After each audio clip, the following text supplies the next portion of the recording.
All right. Good morning, everyone. Thank you so much for joining us. My name is Graham Wood. I am a program administrator in the Office of Career Technical at the Ohio Department of Education. I'm very excited to have all of you here today and excited to spend this morning and early afternoon collaborating and talking through some exciting topics. We are very grateful to be able to have an opportunity to connect with you, even if it is not in person this year. We appreciate all of you choosing to join us today, and we hope that today's sessions are helpful and are a worthwhile investment of your time. This morning, we are going to have our keynote speaker kick us off, and then we're going to break out into a couple breakout rooms for sessions both in the early and in the later morning. We hope that you're able to join us for those sessions, and we'll come back together in this space for a closing ceremony and conversation this afternoon. We are so excited to have you all with us today, and we appreciate you making the choice to join us. Couple notes. First, you may notice we are recording the presentation, and that is just to make sure that folks that weren't able to join us here today do have an opportunity to experience and hear what our awesome presenters and guests have to share with us, and have an opportunity to hear what you have to say. Please, and I believe everybody is muted at this time, remember to mute your microphone, especially while folks are speaking, and only unmute if you are choosing to share with us or participate in the conversation. We probably won't have any opportunities for that this morning during our keynote, but I'm sure there will be opportunities for that during our breakouts throughout the day. We would also ask that, especially during this morning's presentation, that folks do turn off their video, and you can do that at the bottom of your screen. There is a little camera, and you can hit turn camera off. We'd appreciate just to ensure that everybody gets to focus in on our speaker today, that folks have their video off. I'll be turning mine off here in a minute. So without further ado, I would like to send things over to our keynote speaker this morning. We are honored and excited and privileged to be joined by Nicholas Akins. Nick Akins is the Chairman, President, and Chief Executive Officer of American Electric Power. Under his leadership, AEP is investing in modernization and security of the electric grid, resource diversification, and technology and innovation to enable the transition to a clean energy future while preserving universal access to the grid. Mr. Akins led a culture transformation to engage employees in customer-focused innovation, enhance diversity and inclusiveness, and to build workforce agility for a digital future. Through strategic partnerships and collaboration with customers, Mr. Akins has positioned AEP to redefine the future of energy and embrace the transformation sweeping the industry. Mr. Akins is a native of Louisiana and received both his bachelor's and master's in electric engineering from Louisiana Tech University in Ruston in the mid-'80s. Mr. Akins, thank you so much for joining us, and we are excited to hear what you have to say today.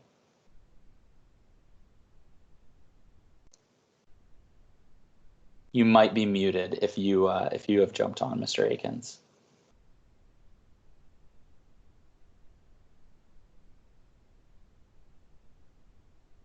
Okay, do you have video? Yes, actually, I'm not sure we've got video from you right now. Okay. We can definitely hear you, though. Is that better? Yes, you're on video. Perfect. Yeah, okay. Yeah, I thought you were doing that. I didn't know I was doing that. No, sorry about that. I apologize. You get used to all the Microsoft Teams and WebExes and Zooms, and it's been an interesting few months we've had. For sure. Yes, it has been. Yes, it has been. Yeah, well, glad you were able to get it on. Thank you. Usually in the introduction, everybody picks up I'm on the board of the Rock and Roll Hall of Fame in Cleveland too. So I missed that part. Oh my gosh. I've had a little time playing the drums and all that kind of thing, you know, as we isolate at home and that kind of thing. But it's been an unusual year. I think sometimes it's just sort of the 2020 is the forgotten year. It's just been amazing. Usually I'd be in front of a crowd talking and you all would be together and being able to interface with one another. It's just absolutely strange times. I know it's been a challenge for us at AEP, certainly with providing service to our customers, We have 12,000 of our 18,000 employees working from home, actually, and we've gone to a lot of things we're doing today, whether it's Zoom, whether it's we use WebEx and those types of things. It really has been interesting though, because we've changed, and I think in just a few months, the digitization, automation has accelerated dramatically because it had to. And there's no question that from an education standpoint, you all are going to be facing, and we all are facing, really the challenges of distance learning, being able to work remotely and do the things that we need to do to achieve the objectives that we all have.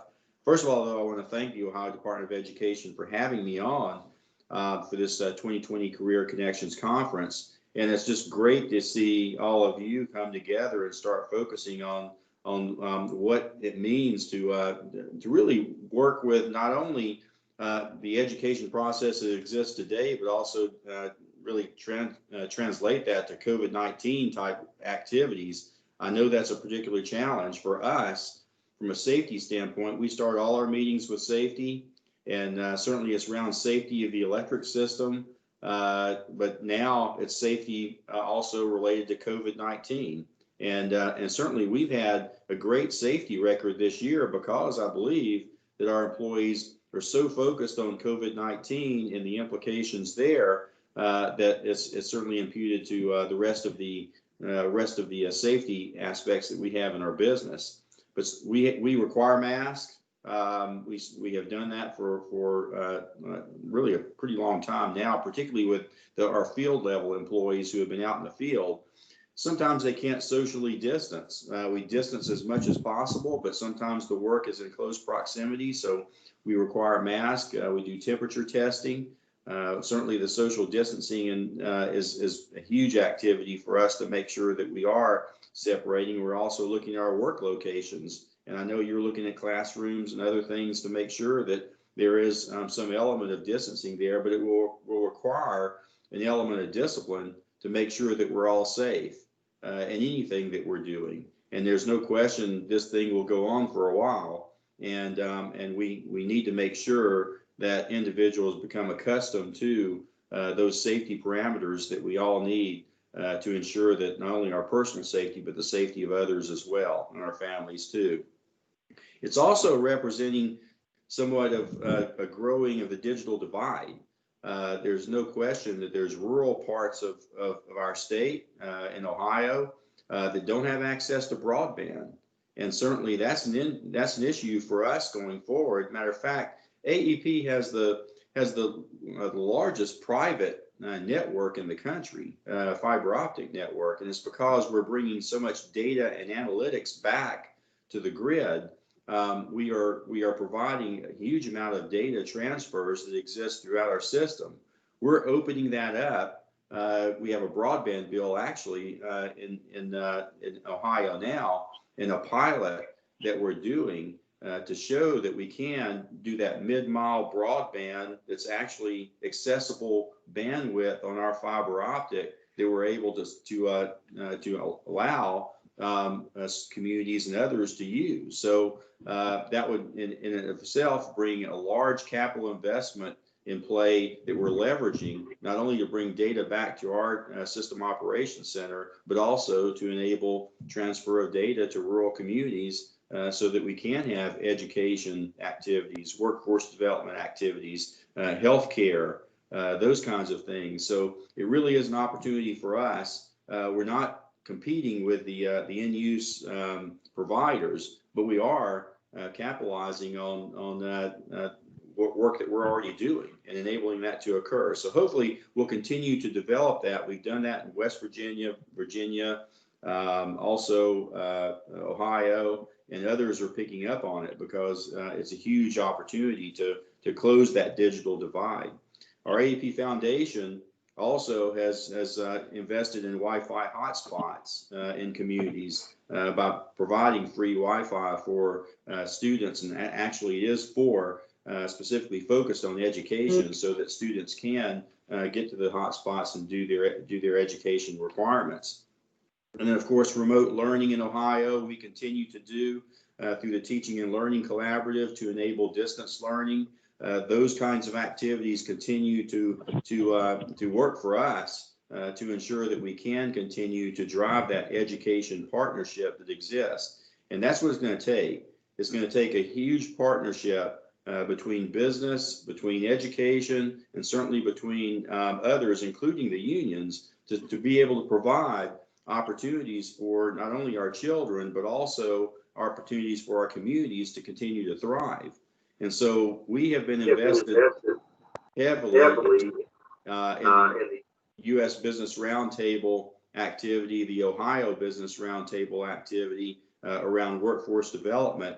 And we had our first meeting, I think it was last April, where we brought together educators along with not only the high schools, but also the colleges, along with the unions, along with the businesses, and to really bring people together to talk about how we map our education to the job skills of the future. And many of us are really focused on the ability to have not only a diverse opportunity around employees, because there's no question the demographics of employees are changing in the future. So diversity and inclusion is a huge part of that, to ensure that we have an open, collaborative workforce that encourages young people to join our business and really want to stay and thrive within that business. And then also to talk about the skills involved with that. We through the Ohio Business Roundtable, companies got together and put together, really it was the Columbus State Community College, the Office of Talent Development, so that we could focus the energies of the businesses and leverage against one another to ensure that we're partnering successfully with education. So we worked with not only the state of Ohio, but also with other businesses which looked at different things in different ways. For example, we have our Credits Counts program that's really our flagship program. We spent over $14 million on this program, and it's a dual curriculum activity around STEM, where we've engaged with the high schools and the community colleges to link together on a dual curriculum opportunity where STEM courses are taken during high school. They also get credit in the community college, and it really focuses them on that continuing education activity. And then they can decide whether at the end of their high school career, they have a certificate that says that they have STEM related activities. So if they decide not to go to college, there's an opportunity there. If they go to the community college, they can get a 2-year degree. And then if they decide to go to a 4-year degree, they can do that as well. And it was an opportunity for us to really engage students early. We partnered with actually the first one was the City of Columbus Schools and Columbus State Community College. And they were the flagship of being able to do this. Now we're doing it in 7 states and have reached over 56,000 students in middle school. We try to tap into middle school to engage them in STEM related activities. And then they can, I'm sorry, I was getting a little feedback. I think somebody just joined and wasn't muted. No worries at all. Okay. So, and we've reached over 56,000 students. Well, now 1,900 of those students have continued and taken over 4,000 credit hours in the community college system. So it's an opportunity for us to do that. But what we didn't recognize, and another company was working on early childhood development. And there was recognition that if you don't really get in contact with individuals before age of 14, sometimes you lose them. So it was really important for us to leverage into that part of it to say, okay, let's attract these students earlier, get them involved in a curriculum that really drives toward a STEM related education, and try to do that as early as possible. And of course, you have to work on all the other activities around food security, shelter security, those kinds of things, and marry those together in a holistic approach to ensure that we are enabling students to come to the classroom and learn. And so many of those activities are being worked on, and the businesses are recognizing that. and also continuing to advance from that perspective. So this Office of Talent Development will continue to focus on that. It started up, the COVID-19 process slowed it down a little bit, but obviously it'll continue to develop. We also set aside, really focused on 3 different curricula, and we set up those curriculum. It was around cyber, around data analytics, and around cloud computing. That was the first 3 that we chose, and it leveraged also into what Lieutenant Governor Husted was doing in Ohio around cloud computing, IT, and those kinds of things. So we're trying to leverage as much as possible into various programs. And I think today it's become even more important, and people are realizing that education is absolutely critical for us to continue to thrive, not only in Ohio, but around the country. And companies are seeing that we have to be able to work with our educators to devise opportunities for our children to succeed and have curriculums that actually move toward the jobs that of the future. And what we're trying to do is, a lot of times we go through these programs and we have the fundamentals in place. It'd be great to have a job at the end of that, so that students can see that I'm going through a particular curriculum, and at the end of that, I have a job. And that's what we've done in our AEP 1 program, which is really focused on our transmission engineering side of things, where individuals, it's much like credits counts, they can go through the program, but at the end of the day, they're also apprentices. They're doing internships over the summer with the company, and at the end of that, there's a job depending on what education they're looking for. So if they go through the program in high school, and it's juniors and seniors with a C+ grade point average, they can go through this program, and at the end of that high school, they can move into the transmission operations area. Or if they decide to go to a 2-year or a 4-year degree curriculum, then they can have a job in dispatch, engineering, all the technical fields enabling many of the activities.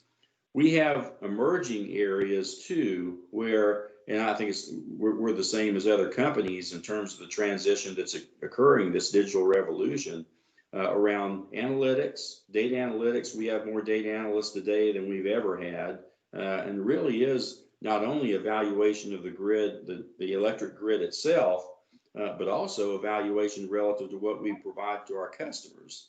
And that's really driven me to think about more than just STEM. It may be STEAM with the arts involved with it, because now you're getting into the marketing side of things. You're getting into what's truly valuable to our customers. And when we think about technology and where it's going, there's no question that mobile applications and other forms of really interface with our customers are absolutely critical. So that brings in together things like social media, digital technology development. All those types of activities are occurring not only within our industry, but other industries as well. So it's absolutely important for us to engage and be able to work with and participate in the education process, certainly with your guidance, because when we started out with Credits Count, we didn't know anything about how to really focus on the education components of it. So we partnered with not only Columbus State, but also the high schools to help us devise that curriculum. And it's absolutely important for us to be able to work with and engage with the education community so that we can devise these paths for our students going forward. As we look at some of the things that we're dealing with, and as you probably know, AEP is a pretty large company, a $45 billion company, 6 million customers, and we're in 38 states. Our main states are in 11 states, and we focus primarily on education through our foundation and basic human needs, whether it's food, shelter, those types of things. And as we looked at some of the focus of our foundation gifts, it became readily apparent that education, particularly early childhood education, was extremely important to us. So not only the 14 million around credits counts, but we've also spent another 9 million on many education activities around, and it's just 1 year, 9 million on education activities around our service territory in our mainly our 11 states. We think it's absolutely critical for us to think ahead and try to bring, like I said earlier, the holistic approach together to enable students to thrive. I grew up in a low socioeconomic family, but the one thing that I did have is my parents required us to get an education, and that education allowed me to thrive. Actually, it was an electronics course, an elective electronics course in high school that engaged my interest in electricity, and I went on to get an electrical engineering degree from there. And it was a math teacher who really engaged me early on in the way she taught me and my brother. I have an identical twin brother, so we were both in class. He's a physician. There's no question that an education can not only change the individual but change for generations to come. And that's why credits counts and other areas are so dear to my heart, because I want to make absolutely sure that we're doing everything we can do, but it's also good business sense. As the demographics of the workforce change, and certainly the education of whether it's urban or rural areas, and the digital divide and all the issues that we're dealing with today, there is no question that businesses will not be able to function in the future without a line of communication between business and certainly the educators of our children. And I really believe that as the transition occurs and it continues to accelerate, and COVID-19 has accelerated some of that, we're going to have out of our 12,000 of 18,000 people working from home, there is no question we're going to have business cases that says many people will be able to stay at home and work. And there's no question that as we go forward, that will be accommodating to many individuals that we haven't really been so accommodating to in the past. I mean, you were expected to be at work at whether it's 8 o'clock and leave at 5 o'clock or 6 o'clock. There's many single parent homes, certainly those that have challenges relative to children, whether it's daycare, whether it's other things, that they'll need to stay home and they'll want to stay home. And actually, we found that productivity of employees is excellent, even in these situations. Usually people want to get up and they have to get up and get ready, get the kids off to school, and then travel into work.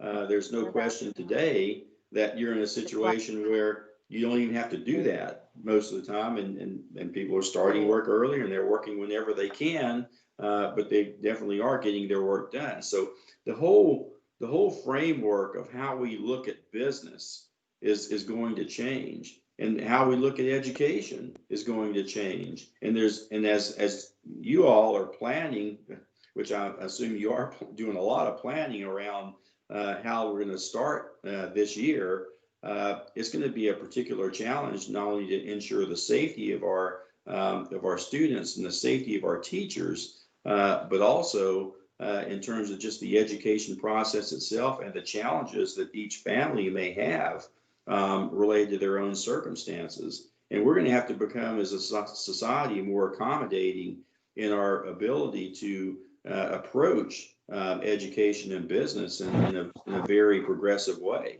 So as we look forward to many of the activities that we're doing, there certainly is a challenge, and we have a definite challenge today with COVID-19. But the challenge of education occurred even before that, and now it's even more important for us all to come together and start resolving these activities. So I can tell you that AEP will be certainly supportive of the efforts that you all take on relative to education, and we'll be there to support you along the way. And I know other businesses will too, through the Ohio Business Roundtable, through the U.S. Business Roundtable. It's really interesting to me how much focus now is going into education across the board, whether it's the education community, obviously, but businesses themselves are recognizing that we have to step up and we have to be a part of that process. We're not trying to take over the process. That's not what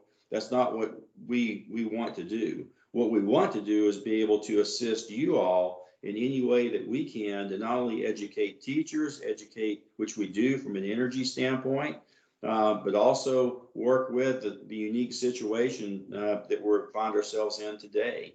So certainly I'll be happy to answer any questions, but thank you all for allowing me to take the time to talk to you today. And as we go forward, I'd like to see us, and I chair the Ohio Business Roundtable. I'd like for us all to continue to engage one another through this process, through the COVID-19 process, but also in education in general, because our success is absolutely critical based upon your success, and we'll be there to help out. So thank you, and I'll be happy to take questions. I guess we can take questions, right? Yes, absolutely. If you're comfortable taking questions, Oh, absolutely. yeah, that sounds great. If folks do have questions, we'd ask you, please don't unmute yourselves. We'd can get a little bit of feedback and static. Go ahead and if you have questions, feel free to put them in the chat. But I guess I'll start, Mr. Akins. What do you see as a key opportunity? Where do the opportunities sit in whatever situation a school is choosing? We're obviously going to have different situations throughout the state. Some folks are going to be completely remote. Some folks are going to be engaging, in blended learning models. What does it look like for businesses to still stay engaged with those students directly? Because we do know that, having that conversation and thinking about not only, it's one piece when a high school teacher tells a student, this connects to your future and your career. But what does it look like for schools to engage with businesses directly with students at this time when we can't have folks in the classroom? Yeah, I think well, clearly we have to be able to resolve this digital divide that occurs. And certainly from our perspective, there's going to have to be more flexibility around learning. There's going to have to be more flexibility around education, certainly around our interface with students. We'll stay connected with the students that we are doing with internships, with our programs that exist. Certainly those programs will continue to thrive. Actually, I think it's tomorrow night I'm participating in one of our scholarship events, and it's being done through Microsoft Teams as well. And so that kind of work will continue to ensure that we are engaging with students, with universities, with others. And there's no question as we go forward, it's really more incumbent on us now to even have more interaction. And in many ways, we are staying connected through this process. And there's as we look, to the future, making sure that students can have access to the right education materials, and really the technology to enable that to occur, because we know there's going to be different unique circumstances around the state of Ohio. Some schools may go half and half, some may go not, mostly remote. Others may deal with it differently. I think there has to be some flexibility around the approaches that are used. And what we've done, I think, is probably maybe more challenging from an education perspective. We leave it up to the supervisor as to whether, when, and if employees need to be brought into the workplace. And so if the tools are there to support remote distance learning, and actually, and I may be naive in this approach, but if a teacher believes that a class can learn, or if a school believes a class can learn remotely, then that should be fine. But I obviously there's a lot in that you can educate me on. But I would say that there has to be a huge amount of flexibility during this process. We stay connected too, and we're changing things based upon some of the COVID activities. Our AP1 program, for example, we would pay students at the end of the at the end of the internship. Well, because of COVID and because of the need for cash during many of these processes, we're going to pay them along the way, just like a regular employee. So there's things like that that we're doing and making adjustments so that we can stay connected, stay a part of the process. And remember, many of these students that we're interfacing with, we give projects to, assignments to, and they can do those remotely as well. So we'll continue to do that and ensure that we're moving forward. There's been a lot of education related activities too that we've been working on together with the businesses, and that the workforce development committees of the business roundtable, both business roundtables, has continued its work substantially. So we really need to focus on that as well. So it's that education, the technology around education, and ensuring that we stay connected. Yeah, and I agree with you. You mentioned a word there that I think has been the word of the year is flexibility, and that's encouraging flexibility and encouraging creativity really is at the heart of what not only schools have to do, but the world has to do right now is to break out of the box of how we have been doing things and create in this new normal new ways to engage with these activities. So I think you mentioned some awesome stuff there. Yeah, and Graham, actually, the educators in this call they're the best people to be able to make a judgment on what actually can work.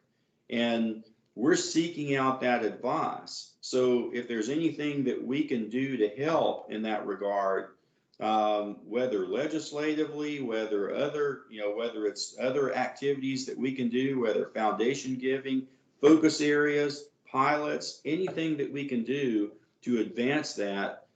It's not just AEP. Many of the companies stand ready to help in that regard. And we appreciate that, and that truly does mean a lot, and it's it's the future of not only us but of our state and our country. It sits in schools and pushing that forward. A lot of questions about the details of the programs that you've mentioned, and I think that rather than having you dig into those details right now, I think we can make sure that we get the links to that information and have an opportunity to share that. But we did get one good question about, and I don't want to take up too much of your time here, so we'll do one more question, maybe two more, just to be able to touch on this point. But David Bruce asked, what educational tools have you created to engage elementary students, which you mentioned was very important, and kind of more broadly, what does it look like to engage elementary students in this idea of a career that to them may seem so far off? Yeah, I can tell you that certainly we have funded programs through the AEP Foundation that reach certainly elementary students. But I can tell you we've done a much better job of high school and beyond, and perhaps middle school, and we've recognized the need to move to earlier childhood development activities. So of course we've had some of the electricity type of safety programs that have rotated throughout the schools to talk about electricity and those types of things. And then there's also been education series around the environment, other activities related to the grid. Those continue to move forward in various areas, and it's really more illustrative rather than an engagement. So if there's ways that we can engage even at the elementary level and the middle school level, we certainly want to hear that, because as I said earlier, you can lose these kids by age 14, and we didn't realize that, and we knew that other companies were working on early childhood development in that regard. So it's really direct engagement that you're asking. It's really been more funding through the AEP Foundation of early childhood development activities, whether it's a backpack program, whether it's others. There's the school book program that the First Lady in Ohio has been involved with. Those are programs that enable reading and those types of activities. But if there's something more that we can do, we'd be happy to hear what you have to say.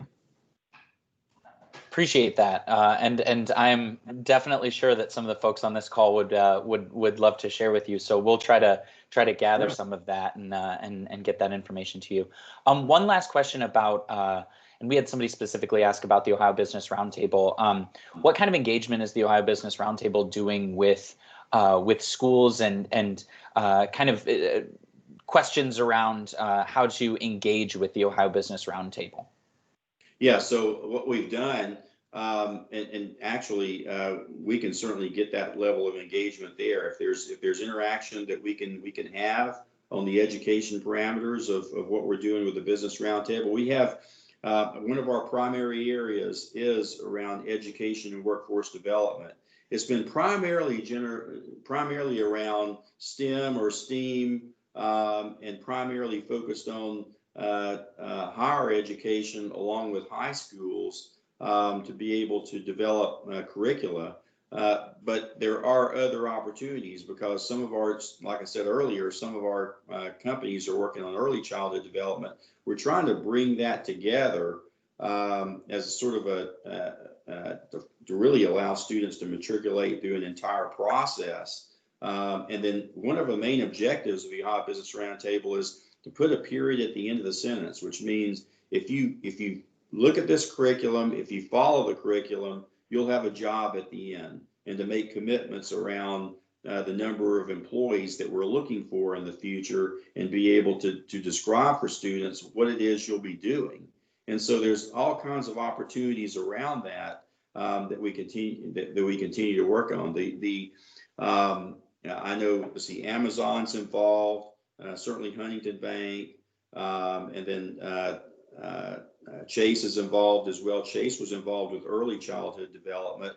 Amazon was really focused on re-education of employees. They had a program for that. And then Huntington was doing something we hadn't thought of, and that's around our tuition refund. We pay tuition for our employees that are going to college. And but we always paid at the end versus paying at the beginning.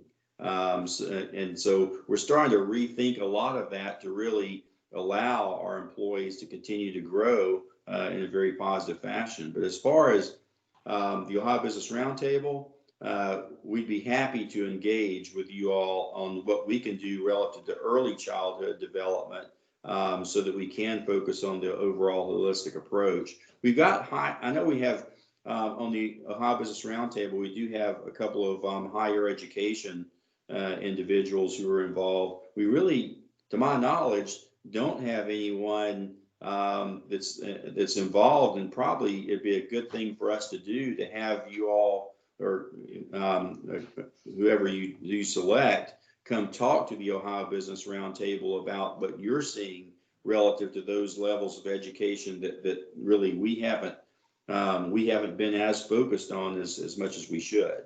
So be happy to do that. And I can set that up. Just shoot me a note. Thank you very much. Yeah, I think if I'm being honest, I think that may be a little above my pay grade at the Department of Education, but we'll definitely make that connection for you. I appreciate that. Reached out. We've reached out and been working with awesome. the administration in Ohio. So obviously we'll continue to do that, and the more engagement we can have, the better. But I just want to make sure, though, that we're reaching beyond the high school level and getting farther into the younger students and starting to engage them, because most people don't know at all that we have probably one of the largest cyber efforts in the country with what we do. We have digitization that's occurring across the board, the analytics, the what's going on in the utility industry today is transformational, and it's really more geared toward that digital activity, but we still have to provide a basic service that everyone needs. And so we take that very seriously, and certainly the makeup of our employees is changing, and we have to be seen as a very open, collaborative, diverse, and inclusive workforce that engages with our employees. And I think that's even more important for us to reach out to urban and rural areas to ensure that we are attracting individuals, because they're most likely will stay with the company. So we're just really enjoying working with the education community, but I do think that we need to work all the way, to elementary, so that we can start that process early. Yeah, and really appreciate that, and you being open and willing to do that. I know we have a couple more questions, but I'm going to go ahead and say, Mr. Akins, we've already taken up 17 extra minutes of your time. We so very much appreciate you joining us today. We hope that you enjoyed this opportunity. I'm 100% sure that the folks that were on this call really appreciated you sharing your experience and what